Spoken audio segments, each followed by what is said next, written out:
Hey everyone, I am Nick Gonsman, the EOS Family Product Manager here at ETC, and joining us today... I'm Jessica Drayton. I'm excited to be here to introduce you to the EOS software version 3.2. The EOS team has been working very hard to bring in several highly requested features, some exciting new tools, along with a multitude of bug fixes. I'll see you all back here at the end of the video to show off an exciting new app, but until then... Let's go explore the new features in EOS 3.2. Sneak commands can now accept delay in their syntax. Let's look at that. We're going to sneak them to 50% in a time of 5 and add a delay of 2 seconds. So now our fixtures wait 2 seconds before sneaking up to 50%. And there it is. Let's take a look at the new press and hold feature of Fan. Let's grab some fixtures here. When I select Fan from center, with Fan on my command line, any parameter I grab is going to Fan. Now with the new press and hold feature, the console remembers the last fan state used. This time, from a clear command line, I select fixtures 101 through 105. Now when I press and hold Fan, any parameter I adjust will remember Fan from center.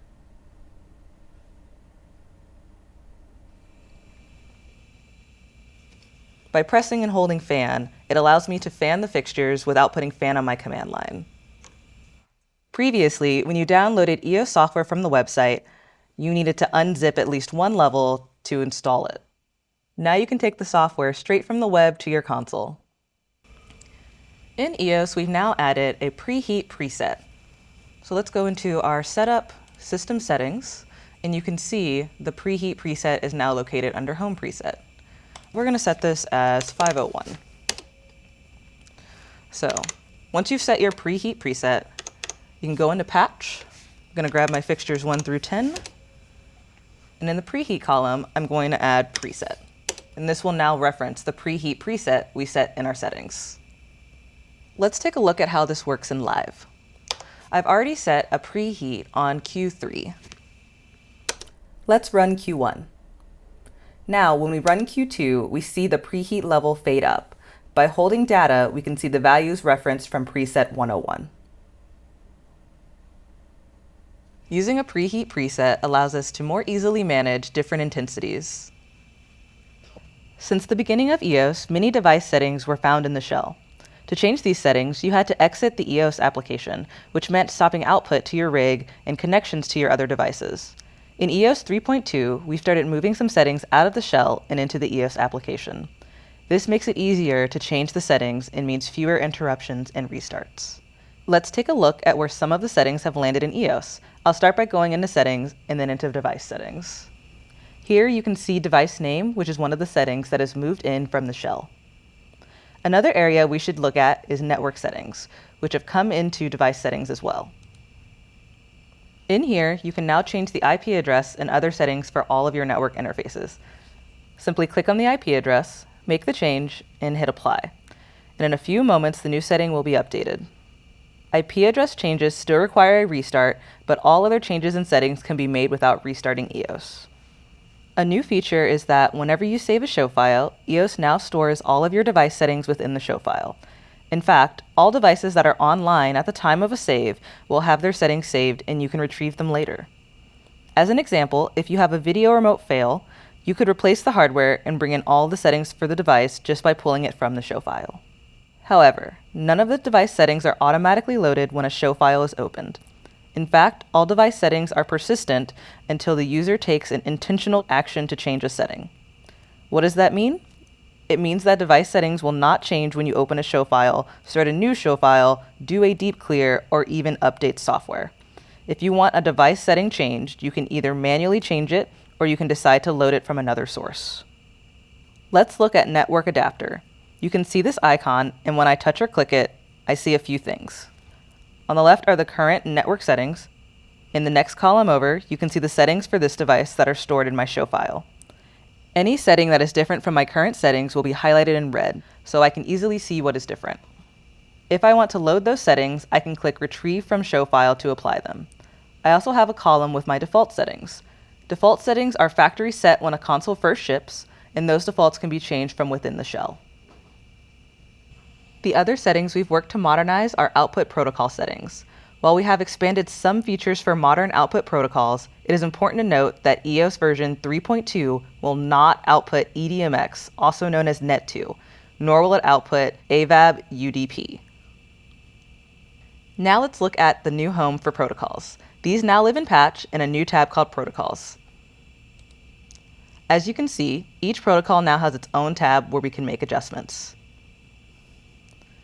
In each tab, there are two areas. Global settings change how the protocol functions across all universes. For example, if I change my priority, all universes will use that priority unless they are overridden. On the right, there are per universe overrides. So if I set universe 2 to have a priority of 101, it will overwrite the default value of that universe. You can also see it's highlighted in bright white. To remove an override, select it and hit enter. Then it will revert back to the global settings. Another new setting is the ability to turn off per address priority transmission for SACN. Some gateways don't fully comply with the SACN standard and can encounter problems caused by per address priority or DD packets. If you're using one of these gateways, you can now disable per address priority either at the global level or per universe. Also new is the ability to send universes out via unicast, multicast, or both. Simply input the IP addresses of the gateways you want to unicast, and away you go. In 3.2, we have included support for ArtNet 4 with many of the same features. Check out each protocol to see which settings are available. Let's talk about show saving and loading. Like device settings, protocol settings are saved as a part of the show file. However, protocols will change the show file operations such as open and new, just like the rest of Patch. If you're opening a file on a new system, be careful to mind the protocol settings as they can affect how the console communicates with the rest of your network. It is important to remember that changing your network and protocol settings can cause instability and issues in your system. So make sure you are confident in how these changes will affect your system. You can now adjust your clock settings without having to exit to the shell. Simply click the time in the upper right corner, adjust it to your new time, and hit apply. Here you can also change it to a 24-hour clock. There are new additions to Workspace Layouts. When you go to resize, you can now add windows to the left and right, also top and bottom. The orange arrows allow you to resize your frames, and the green ones allow you to collapse them. You can add up to 16 frames in your workspace. As always, these will be stored in your snapshots. In the macro editor, we've added a search function. Let's take a look at it. Let's edit macro 4 and make it RFR enable. Now we can use the search function to find enabled. You're going to page down and hit select. This has added it to our macro. Can add our enter and hit done. In version 3.2, EOS now allows you to define a template show file. In the shell, you can set a file path to your template show file. Every time you start a new file, EOS will copy the settings from your template file into the new show. This is great for venues with repertory rigs, standard patches, or reusable assets like macros, magic sheets, and even Augment3d files. Let's look at some improvements to the manual that's inside EOS. Don't forget you can access the manual by using tab 100. First, we have improved search, so now it finds keywords and body text and not just titles. We have also added a pop-up keyboard in case yours isn't nearby. Let's search for shutters.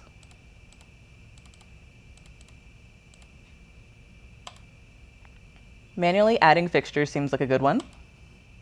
You can now use your arrow keys to navigate more easily through the manual. Let's go a few pages deep. We've also added back and forward buttons up at the top, and there is a breadcrumb title bar so you always know where you're at in the manual. EOS has included industry-leading color controls for years, but oftentimes the system didn't have enough information about the fixture it was controlling, which could result in mismatches. With EOS version 3.2, we have improved the back end of the color system and given you tools to adjust fixture profiles for more accurate results. Let's go into Patch and look in the Profiles area to see the fixtures patched in the show. You'll see a new icon next to Profiles, which is a color picker. This indicates the profile has been color calibrated by ETC or one of our partners. We've provided color calibration for many fixtures for years and continue to add calibrations to our library each release. But now we indicate which profiles you can expect better color controls from, because a real fixture has been tested. The profile wasn't simply built from a DMX chart. You'll notice in the Profile Editor, I now have a Color Configuration button. Let's click on it. Here you'll see a few options. For accurate color control, we first need to know what color an emitter really is. Sometimes an emitter is called blue when it really is indigo. Now you can tell EOS which color is actually in the fixture. In the dropdown, you can select the emitter that most closely matches the wavelength of the fixture, not just what it was called in the fixture profile. If you select Profile Calibration, we'll use whatever data is stored in the original profile. The other information EOS needs for accurate color control is each emitter's relative brightness as compared to the brightness in the fixture. The spectral space allows you to drag each emitter's percentage to set those values. If you want to learn more about how to collect wavelength and relative brightness data about your fixtures, check out our field collection documents on our website. The final options let you set which colors are used when using color pickers and gel matches. If you uncheck a color, it will not be used. So for example, if I have an RGBW fixture and I want to exclude the white chip from being used, I can simply uncheck it. Any stored data for the white emitter will be kept, and you can still control the white emitter on encoders and the command line. It just won't be automatically controlled from the color tools. A note about any emitter titled UV. We automatically leave it unchecked because EOS doesn't know whether UV means really purple or whether the emitter is actually outputting ultraviolet light. If you decide you want a UV parameter to be included in color mixing, simply come in here and check the box. When you've set the color calibration for your additive fixture, you can hit Apply and don't forget to hit Save Fixture. There are some other improvements you may notice when working with additive color fixtures. EOS now auto-builds gamuts based on the emitters in the fixtures, and you can use all of them in color control. So all emitters will be used in color picking, including white light emitters. This includes 2 color fixtures, so warm white / cool white fixtures will respond to the color tools.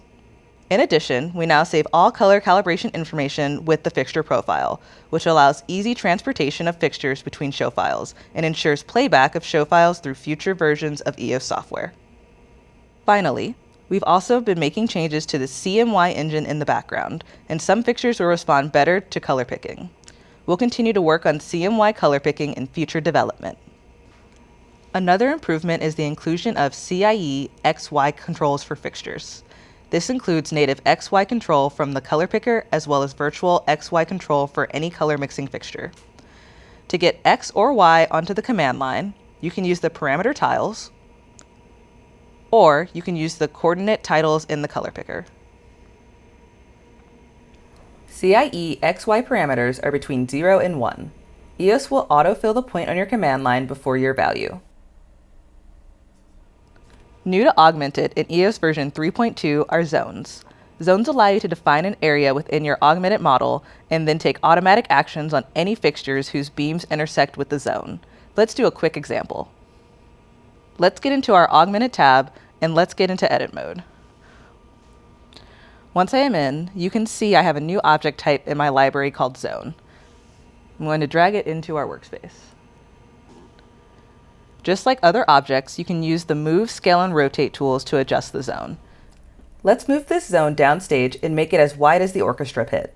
I will give it a bit more depth, a scooch downstage, and make it my favorite color, green. Now we have our zone.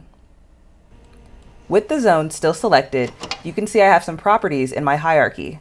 Here, I can change the label of the zone. Let's call this one Orchestra Pit. Right now, this zone is set to affect only moving lights, and you can see its default to a behavior of make dark with in and out times of ½ second. Let's go see how it works. I'm going to close my editor and save my changes and be back in live. I'm going to select my front of house movers, 101 through 105, and put them at full. Let's put them in effect 901.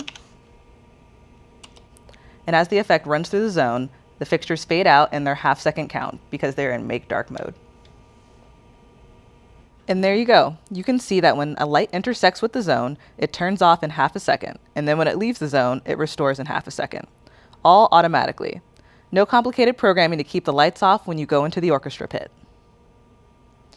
While we're here, let's talk about a new data type, override data. When a zone is affecting a fixture, it uses override data to take control of the parameters. As the name suggests, this data overrides cues, subs, playbacks, and even manual data to temporarily hold the parameters at the new level. Override data shows up in pink. As you can see, it will show the zone label that it is affecting it. Just like other references, I can use my Show Reference Labels setting to show the zone number instead. This information also shows up in About Channel. If a fixture is being held by override data, you can let the parameters resume their background levels by using Sneak Override, and you can append timing if you'd like. I'm going to grab our same fixtures here, take them out of their effect. Let's tilt them down onto our conductor. They go away since they're in that zone, and we're going to use our Sneak Override. And there they are. The only thing that can take priority over override data is park and shielded subs. Let's go back into the editor and look at some other options for zones. In addition to a label and color, you can change the zone to a unique number for better organization. There are two types of filters. You can have only moving lights affected or all fixtures, and you can use a group to filter down further, so only the lights you want interacting with the zone are affected. And you also have several behavior modes to choose from. The default is Keep Dark, which pushes fixtures' intensities to 0. You can also choose Make Bright, which will push intensities to full. You can also have a palette or preset applied. So for example, if you want lights to turn blue when they are in a zone, or drop in a breakup, you can do that here. And finally, you can choose a trigger mode. You'll notice when I set the zone to trigger, I get entry and exit macros which will fire each time a fixture moves in or out of the zone. Another way you can use zones is by nesting them under an SEM or Scenic Element Movable. This is a channel that lets you move objects within Augmented. So let's toss in an SEM. We'll go ahead and delete this zone for now.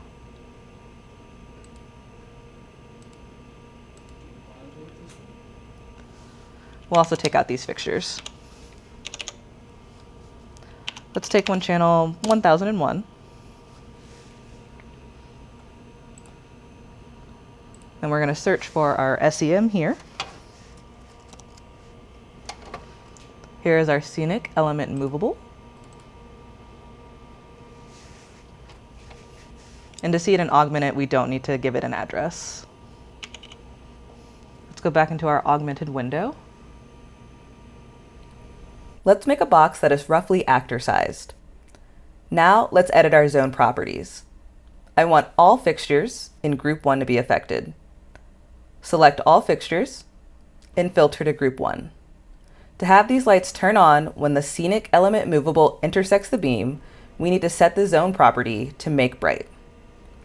Now we can't forget to attach the zone to the Scenic Movable element.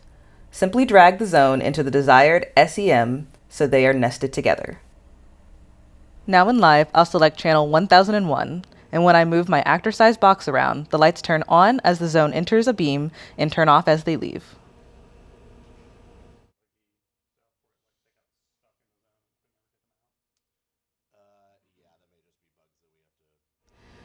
Another feature that we've added to Augmented is the use of SEM Focus Palettes.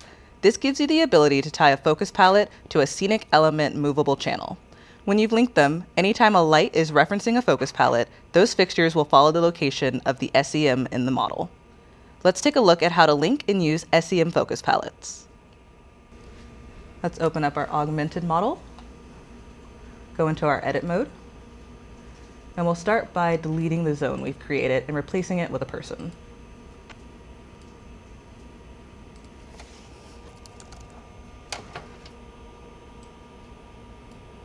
Now that we have our person, we will link it to our channel 1001, which is our SEM channel. It disappeared because currently channel 1001 is hidden. Let's go ahead and exit our editor.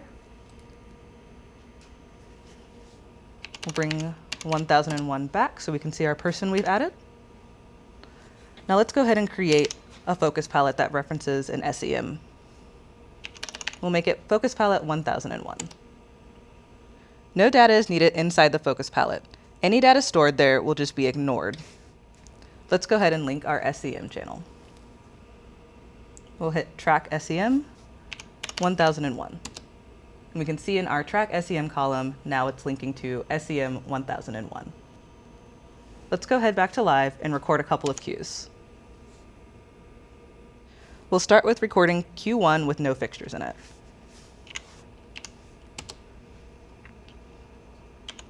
I'm going to go ahead and split my screen so we can see our augmented at the same time.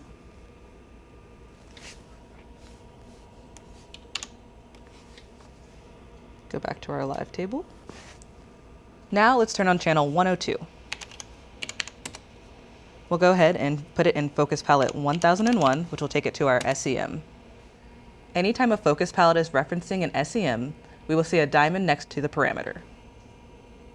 Let's go ahead and zoom out 102.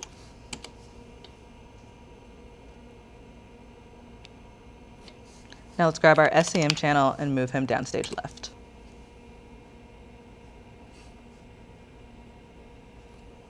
We'll record this as our Q2. Now for Q3, we'll grab 102 and focus it off of our SEM.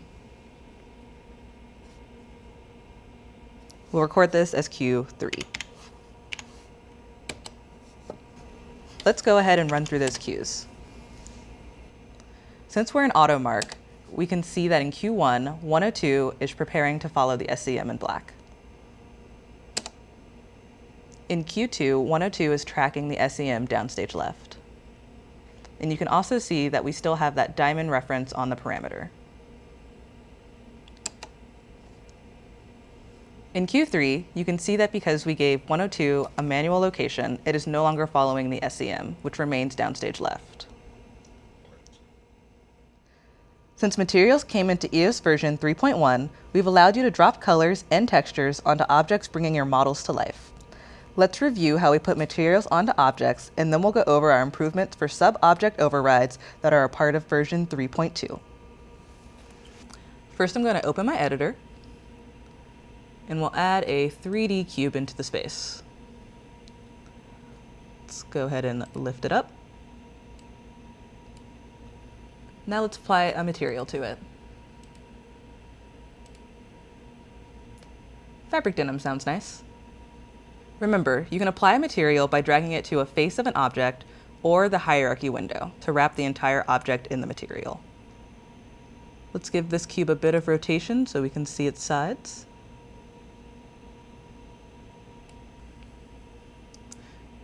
Now let's take a closer look at the material overrides. Let's select face 1 and change it to red. Let's go ahead and try another texture override. We'll zoom in to look at side 3. We can change it to fabric white, and then we can change the color to green. You can also edit the texture's rotation or repeat per side. We can go ahead and accept our material changes, and then save our changes in Augmented.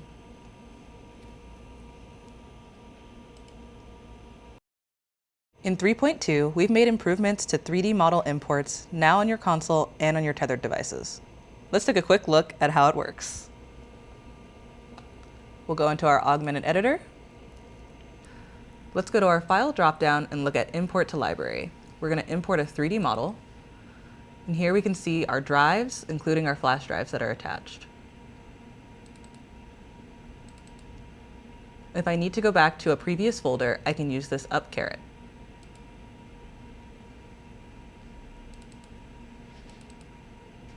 Now let's pick our cactus pot. Knowing already that it's going to come in a little small, we're going to go ahead and scale it as we bring it in. Now that we've imported our 3D object, we can drag it into our space. And now we have a cactus pot. I'll go ahead and save my augmented changes. New to Augment3d is the ability to change the pivot point of your 3D objects. Let's take a look at this with a piece of truss. We'll drag in a piece of square truss here. Let's go ahead and scale it up because it's pretty small. And we'll lift it up so we can see it better.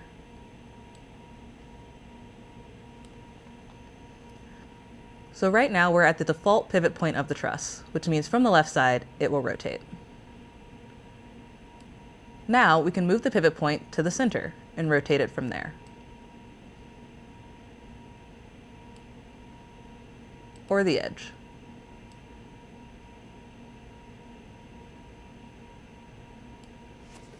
Have fun pivoting objects. In 3.2, the scroll faders are separately pageable faders, just like those below.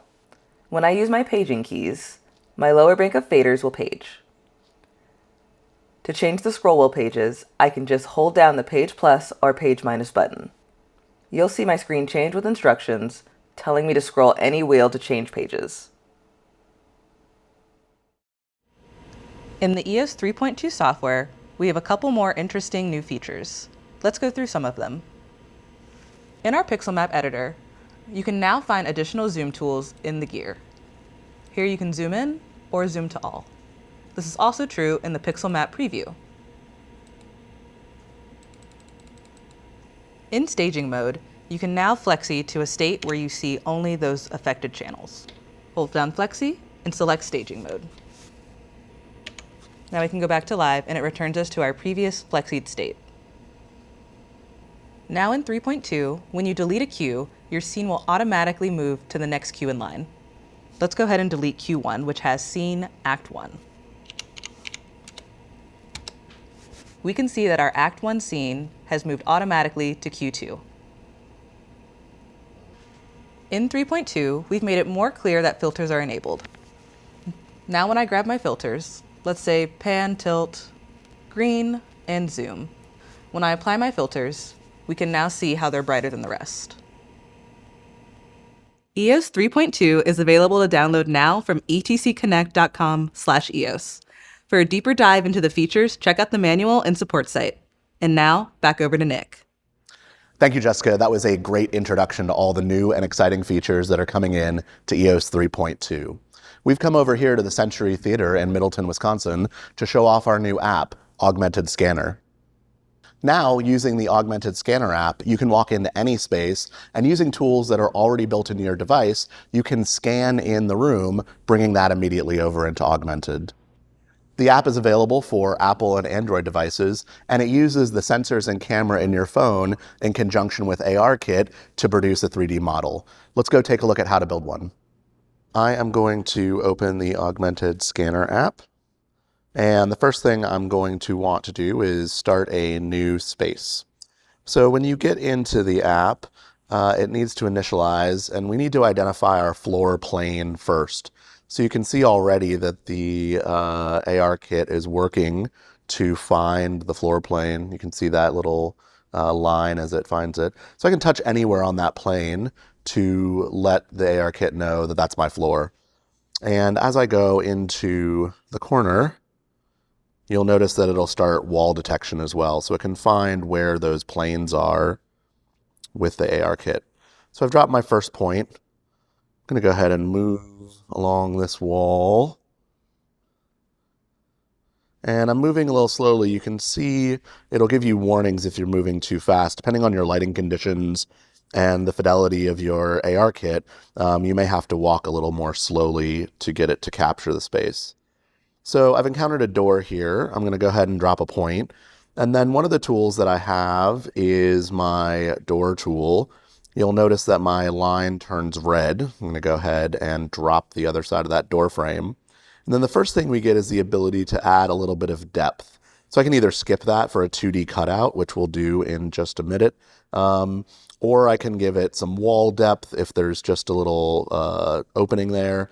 Or I can actually go even further. So if I've got this light lock to my theater, I can add that, and that will give me the depth of the space. And then the next step when I add that is to set the height of the door. So you can see I've got a little slider bar that will allow me to set that height. or if I touch on the measurement, I can actually enter in a measurement if I know what that is. So for now, we'll just set it visually. That's good enough, and I'll hit add. And then I'm going to come in and drop in the rest of my space.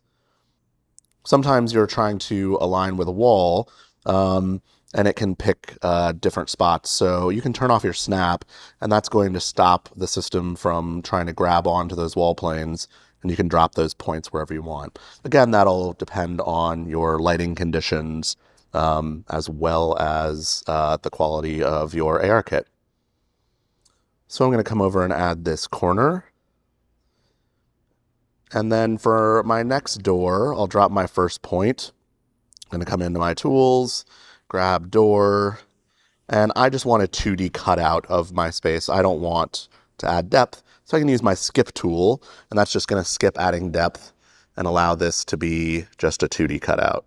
So I'll set my height, add that, then I'll keep building. Our theater doesn't have a window, so to show the window tool, I did a little tape window. I'm just going to go ahead and add the first point, and just like I do with a door, I'm going to come in and add my window tools, and I'll add my second side.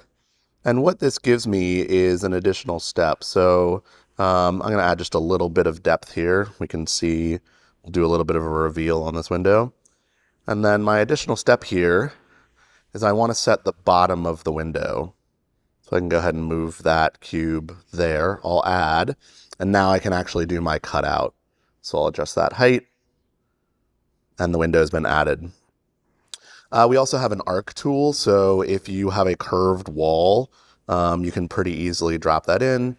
And all you need to do is find a point anywhere along the arc, and then the end arc. So I'll hit there, and then I'll hit the end of the arc. And what that builds is a couple of points along there to mimic my arc.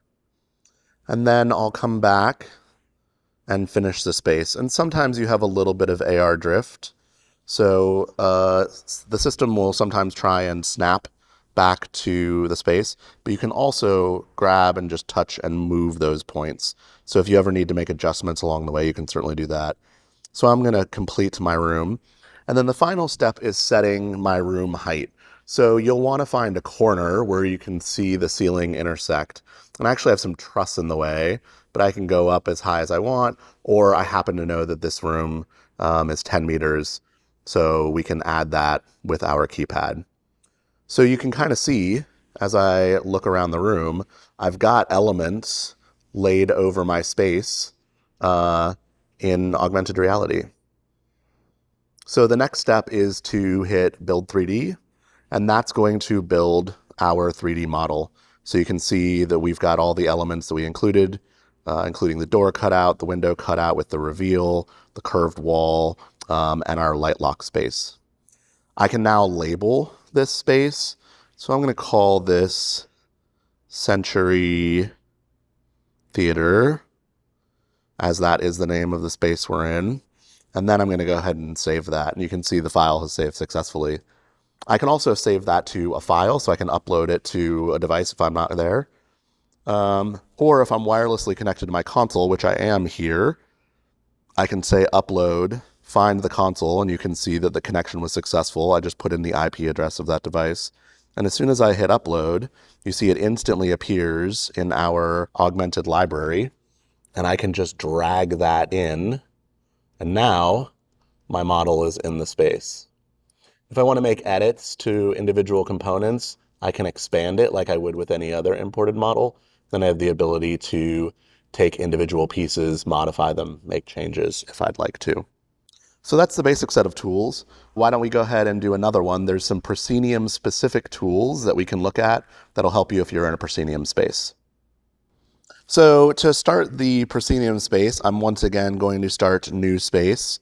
And just like before, we want to scan a little bit to make sure we can identify our floor. I'm going to go ahead and go to the corner again, drop my first point, and I'm going to go to the back wall of my taped out proscenium get that upstage wall. And then I'm going to do the upstage edge of my proscenium here. Great. And so now the next step is I want to let the system know that this is going to be my proscenium edge. So we'll go into Tools, we'll add proscenium, and we want to get that lined up. Great. And now I'm just in standard build mode again. So when we get to the other side of our proscenium, we'll be able to come back into the proscenium tool and finish that. But for now, I'm going to add the front face of my proscenium. And then we want to capture our forestage. So I am going to go in and grab the no wall point. You'll notice that my line turns gray. So this will allow me to set these points that will create the floor, but it's not going to create the walls there. So this will let me use click to focus and those sorts of tools on my forestage. So I want to turn off the no wall tool. I'll touch on that. And then the next point is going to be the other opening of my proscenium. So I'm going to go ahead and go into Tools, touch proscenium again. I'm going to do that right there. And then I want to set the height of my proscenium. So again, we can use the camera to see how high that is. If we know the height, we can touch it into our keypad. But I'm going to pretend my proscenium is about that high. We'll add that. And then I'm just back into regular build mode. So I'm going to add the back wall of my proscenium on this side. I'm going to go ahead and get to the upstage corner here. Add that. And then I could hit complete, but I always just like to check and make sure that there's not been any drift as I've been building. So we'll come back over here. This looks good. We'll hit complete. And again, we want to set the height of the space. I'm going to set this to 10 meters. And we're going to build 3D. And you can see we've got our proscenium opening and our front walls. And we'll name that Century Proscenium, and we'll save that. And then again, if I'm connected wirelessly to my system, I'm just going to upload that. It appears instantly in my library, drag it in, and get to work.